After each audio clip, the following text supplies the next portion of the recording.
হরে Krishna everyone, শান্তি servant of কৃষ্ণার একটি নতুন ব্লগে আপনাদের সকলকে স্বাগত জানাই। তো আজকে আমি বানিয়েছিলাম ভগবানের ফেভারিট মালপোয়া, আর সেটা নিয়ে পৌঁছে গিয়েছিলাম পার্ক স্ট্রিট। তো সেই ভিডিওটাই আজকে হতে চলেছে। তো চলুন ভিডিওটা তাহলে এখান থেকে স্টার্ট করা যাক। তো মালপোয়া বানানোর জন্য আমি প্রথমে একটা পাত্রেতে এক কাপের মতন ময়দা, 1 কাপের মতন সুজি নিয়ে নিয়েছি, 2 চামচ দিয়েছি চিনি, অল্প দিয়েছি মৌরি, আর অল্প দিয়েছি সিন্ধুক লবণ। তারপরে ভালো করে একদম ঈষৎ উষ্ণ দুধ দিয়ে হালকা হালকা অল্প অল্প দুধ দিয়ে ভালো করে ব্যাটারটা একদম মেখে নেবো। প্রথমেই অনেকটা বেশি করে দুধ দিয়ে দেবো না, তাহলে কিন্তু ভেতরে একটা গিটলি গিটলি থেকে যাবে আর মালপোয়াটা কিন্তু নরমও হবে না। তাই আমি অল্প করে দুধ দেবো আর অল্প করে ভালো করে করে মেখে নিয়ে একদম খুব মোটাও নয় খুব পাতলাও নয় একটা ব্যাটার বানাবো। আর ব্যাটারটা বানাতে বানাতেই 1 চামচ কাওয়া ঘি দিয়ে দিলাম। এই যে দেখুন, ব্যাটারটা একদম পুরো মোটাও নয় আবার খুব পাতলাও নয়, এইরকমভাবেই আপনারা ব্যাটারটা বানাবেন। খুব ভালো করে মিক্স করবেন।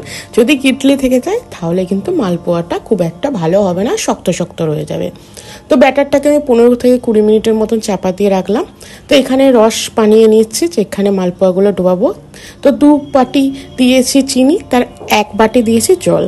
তো 2:1 পরিমাণে আপনারা চিনি আর জলটা দেবেন। তারপরে 5-6টার মতন এলাচ দিয়েছি আর দিয়েছি কেশর। তো ভালো করে ফুটিয়ে নিলেই আমাদের রসটা তৈরি হয়ে যাবে। আর ওপর দিয়ে দিলাম 1 চামচ কাওয়া ঘি। আমি ব্যাটার এবং রস দুটোতে 1 চামচ করে কাওয়া ঘি মিশিয়েছি, যাতে ভালো গন্ধ এবং টেস্ট আছে। তো মালপোয়াটা দেখুন ভালো করে আমি একদম ফেটিয়ে নিচ্ছি। 15-20 মিনিট হয়ে গেছে। আর যেহেতু আমি মালপোয়াটা সাদা তেলে ভাজছি, তাই আমি 2 জায়গাতেই 1 চামচ করে কাওয়া ঘি ইউজ করেছি। তো এবার ভালো করে একদম কড়াতে দিয়ে মালপোয়াটাকে, তেলটা খুব গরম করে নিয়েছি, তারপরে মালপোয়াটা দিয়েছি। আর দেখুন মালপোয়াটা একদম লুচির মতন কিন্তু ফুলে উঠেছে। যেভাবে আপনারা যখনই বেশি ফেটাবেন তখনই কিন্তু মালপোয়াটা খুব সুন্দর করে ফুলবে এবং ভেতরটা খুব সুন্দর একদম নরম হয়ে যাবে।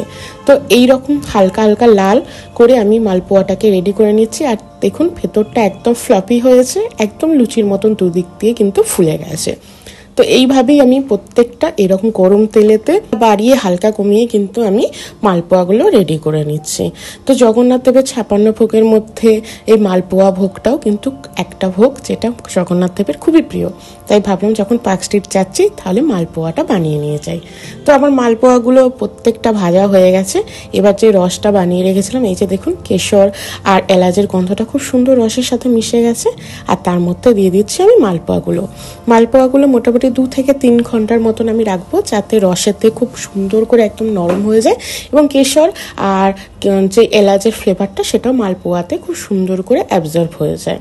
তো যেহেতু আমি প্রভুকে বলেছিলাম যে আমি মালপোয়া নিয়ে যাব জগন্নাথ দেবের উদ্দেশ্যে, আগের দিন দেখে এসেছিলাম যে যখন ভগবানকে ভোগ নিবেদন করছে 56 ভোগ, তখন খুব সুন্দর করে মাটির হাঁড়িতে করে ওনারা নিবেদন করছিলেন। তাই আমারও খুব ইচ্ছা ছিল যে আমি মাটির হাঁড়িতে করে মালপোয়াটা ভগবানের উদ্দেশ্যে নিয়ে যাব। তো সেরকম প্রভুকে বলা, এবং প্রভুও খুব আনন্দ সহকারে আমাকে ভগবানের জন্য একটা মাটির সুন্দর হাঁড়ি এনে দিয়েছিল। এই যে এই হাঁড়িটা, সেটাতে আমি মালপোয়াটা পুরোটা প্যাক করে দিচ্ছি আর নিয়ে যাব এখন গুন্ডিচা মন্দির, যেখানে জগন্নাথ বলরাম সুভদ্রা মহারানী পার্ক স্ট্রিটে অবস্থান করছে, কলকাতা ইস্কনের।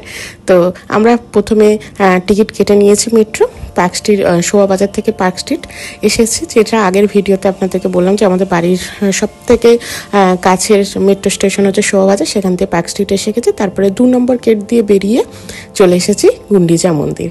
এই যে দেখুন আমি ভগবানের ফেভারিট মালপোয়া নিয়ে চলে এসেছি। তারপরে পূজারি প্রভুকে দিয়ে দিলাম। তো পূজারি বাবু বলছিলেন যে ভোগ নিবেদন করে আমি নিয়ে যাব কিনা। তো আমি বললাম না, আমি নিয়ে যাব না, থাক, আপনারা সবাই প্রসাদ পাবেন, আর আমাকে জগন্নাথ দেবের প্রসাদ হিসাবে একটা তুলসী পাতা দিলেই হবে। তো এখন ভগবানকে দেখুন খুব সুন্দর করে ভোগ নিবেদন করে দিচ্ছে। আমার খুব ইচ্ছা ছিল যে আমি নিজের হাতে ভগবানের জন্য কিছু বানিয়ে নিয়ে যাব এবং সেটা ভগবান যাতে গ্রহণ করে। তো সেটা করেছেন, সেটা থেকে আমি খুব খুশি হয়েছি। তারপরে ভগবানের এই কৃপা, এই টোপরটা আমরা সবাই মাথায় নিয়ে নিচ্ছি। আর এখানে আপনারা যারা ভোগ বানিয়ে আনতে পারছেন না কিন্তু ভগবানকে ভোগ নিবেদন করার ইচ্ছা আছে, এখানে খুব সুন্দর ডালির মানে এরকমভাবে ডালা হিসাবে বিক্রি হচ্ছে, যেটা আপনারা নিয়ে এসে ভগবানের সামনে পূজারী প্রভুদেরকে দিতে পারেন এবং তারা আপনারা নাম এবং গোত্র অনুযায়ী আপনাদেরকে পুজো করে দেবেন।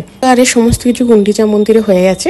তো এবার আমি আজকে পুরো পার্ক স্ট্রিটের যেখানে মেলা মেলাটা বসেছে জগন্নাথ দেবের রথযাত্রার উদ্দেশ্যে, সেটাই আপনাদেরকে ঘুরিয়ে ঘুরিয়ে দেখাবো। তো এই যে অনুষ্ঠান, এই যে গুন্ডিচা মন্দির, এই যে মেলা, সমস্ত কিছু রথ থেকে উল্টো রথ মানে সামনে শনিবার পর্যন্ত কিন্তু আছে। আপনারা যারা এখনো যাননি, কলকাতায় থাকেন কিন্তু যেয়ে উঠতে পারেননি, তারা সময় করে যেতেই পারেন। এমনকি শনিবার উল্টো রথের দিনও আপনারা যেতে পারেন, যেটা 12টা থেকে 1টার মধ্যে উল্টো রথ কিন্তু শুরু হয়ে যাবে। তো এইটা হচ্ছে পার্ক স্ট্রিট যে বিগ রেড মাঠ আছে সেখানেই আছে, মানে পার্ক স্ট্রিট মেট্রো থেকে বেরিয়ে আপনারা ডান দিকে হাঁটলেই রেড রোডের দিকে আপনারা কিন্তু খুব ইজিলি এই ইস্কনের রথযাত্রার যে অনুষ্ঠান সেখানে পৌঁছে যেতে পারবেন। তো প্রথমে পাঠ দিচ্ছিলেন, তারপরে এখন পাঠের পর আমরা পাঠ শুনে চলে এসেছিলাম জগন্নাথ প্রসাদ পেতে, মানে খিচুড়ি প্রসাদ পেতে। তো এখানে বহু ভক্ত, হাজার হাজার লাখ লাখ ভক্ত এসেছিলেন, যারা সুন্দর করে লাইন দিয়ে প্রসাদ নিচ্ছিলেন। আবার অনেক ভক্ত ছিলেন যারা সুন্দর করে প্রসাদ বিতরণ করছিলেন। এই সেবাটাও কিন্তু খুব সুন্দর। আমি প্রভু দুজনেই যেহেতু গিয়েছিলাম, তাই দুজনেই প্রথমে এই খিচুড়ি অন্ন নিয়ে নিয়েছিলাম, যেটা আমাদের খুব ভালো লেগেছিল। আগের বছরে গিয়েছিলাম, আগের বছরে পেয়েছিলাম। অনেকটা কোয়ান্টিটি করে দেয়, বিনা পয়সায় একদম ভগবানের ভোগ বিতরণ হয়। আপনারা যখনই যাবেন এই মেলাতে অবশ্যই কিন্তু ভগবানের প্রসাদ গ্রহণ করে আসবেন। তারপরে এখানে হচ্ছিল হরিনাম সংকীর্তন, যেটা আমরা অংশগ্রহণ করেছিলাম। আর রবিবার দিনও কিন্তু প্রচণ্ড বৃষ্টি হয়েছিল, তাই একদম মাঠে সমস্ত দিকে জল থই থই হয়েছিল। আর এখানে ছিল 3টে রথ, জগন্নাথ, বলরাম, সুভদ্রা মহারানীর রথ। আপনারা যারা রথের দড়ি টেনে উঠতে পারেননি এখনো পর্যন্ত, তারা কিন্তু রথকে পরিক্রমা করতে পারেন। তারপর চলে এসেছিল সেই সব থেকে ইমোশনাল মুমেন্ট, যখনই আমি আমার গুরু মহারাজকে দর্শন করি। হ্যাঁ, সেদিনকে তৃতীয় দিন ছিল এবং গুরু মহারাজ গিয়েছিলেন গুন্ডিচা মন্দিরের কলকাতায়। তো আমি ভেবেইছিলাম যে যদি আজকে গুরু মহারাজ আছে তার দর্শন পেয়ে তবেই বাড়ি আসবো। এবং সত্যি গুরু মহারাজ অনেক কৃপা করেছেন এবং আমাদের সমস্ত ভক্তদেরকে উনি খুব সুন্দর করে দর্শন দিয়েছে। এই যে দেখুন, গুরু মহারাজ এসে গেছে, ওনার যে দর্শন পেয়েছি, ওনার যে আশীর্বাদ পেয়েছি, এটা সত্যিই সেদিনকের আরও একটা বড় পাওয়া ছিল। ইচ্ছা তো ছিল ভগবানের জন্য ভোগ নিবেদন করে, ভোগ তৈরি করে নিয়ে গিয়ে নিবেদন করব, আর তারপর সেই সুযোগে গুরু মহারাজের দর্শন, সব মিলিয়ে দিনটা আরও সুন্দর হয়ে গিয়েছিল।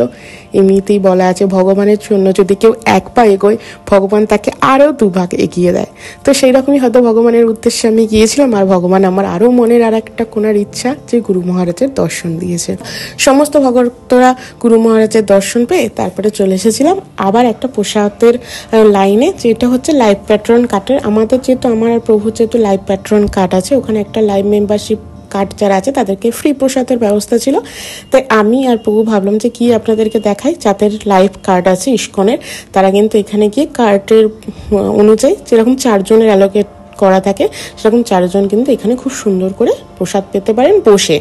তো এখান থেকে প্রথমে থালা চামচ দিয়ে দিল, তারপরে ওই জগন্নাথ প্রসাদ খিচুড়ি দিয়েছিল। প্রত্যেকটা থালায় আমাকে প্রভুকে দুজনকেই দিয়ে দিয়েছিল। 4 জন অ্যালোকেটেড থাকে, আমরা যেহেতু 2 জন গিয়েছিলাম তাই 2 জনেই প্রসাদ পেয়েছি। তার সাথে ছিল ছোট ছোট আলুর খুব সুন্দর একদম আলুর দম ছিল, আর তারপরে এখানে ছিল সুজির হালুয়া। তো এইটা আপনারা যাদেরই লাইভ প্যাট্রনের কার্ড আছে আপনারা নিয়ে যেতে পারেন কলকাতা ইস্কন গুন্ডিচা মন্দিরে, যেটা পার্ক স্ট্রিটে হয়েছে, সেখানে গিয়ে কিন্তু আপনারা এই প্রসাদ উপভোগ করতে পারেন। প্রসাদটা খুব সুন্দর টেস্টি বানিয়েছিল। আমি প্রভুকে সেটাই বলছিলাম যে ওখানের খিচুড়িটাও, মানে যেখানে ফ্রিতে দিচ্ছিল লাইন দিয়ে, সেটাও যত সুন্দর হয়েছিল, এই প্রসাদটাও কিন্তু ততটাই সুন্দর হয়েছিল।